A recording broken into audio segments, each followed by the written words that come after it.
Hi, this is Liz with Egghead Fixers. Today we're going to be discussing how to test your charger on your Asus ROG.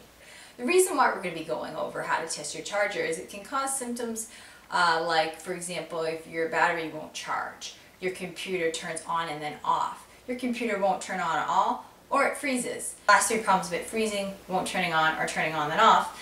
This is step 2 in a diagnostic process. So if you find that this fix doesn't work for those problems, proceed to the next fix listed in the description down below. Also, if you find that you don't have the tools necessary to do this repair, not the end of the earth. You could always just go ahead and buy another charger. They cost about $10 on eBay and they're really easy to get. But anyway, that's enough talking. On to the repair. First step in testing your charger, take your multimeter, look at the dial, and you're going to select this setting right here. Once you've done that, it's time to gather up everything you need.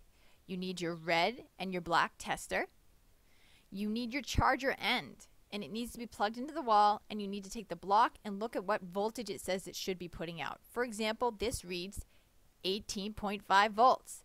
So it should be near that if it's a good charger. It should be either maybe half a volt higher or half a volt lower. That's well within the margin of error for a charger that's working properly. Because if it's too high, it won't work. If it's too low, it won't work. Now you're going to take your black tester and you're going to set it on the outside of the charger.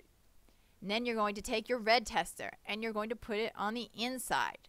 Now that red tester needs to try to hit that gold post on the middle of your unit. And that's how you'll test it properly. Once you hold this, the multimeter should read volts.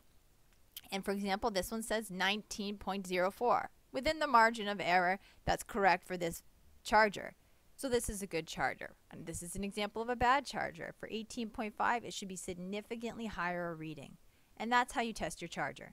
Thanks for watching our video today. Hopefully it helped fix your computer. If you have any questions or comments, please leave them down below. We'd like to answer them here quickly. If you found this video in any way helpful, please like and share. If you like do-it-yourself computers or you like being able to ask people who know what's wrong with your computer for free, go ahead and subscribe.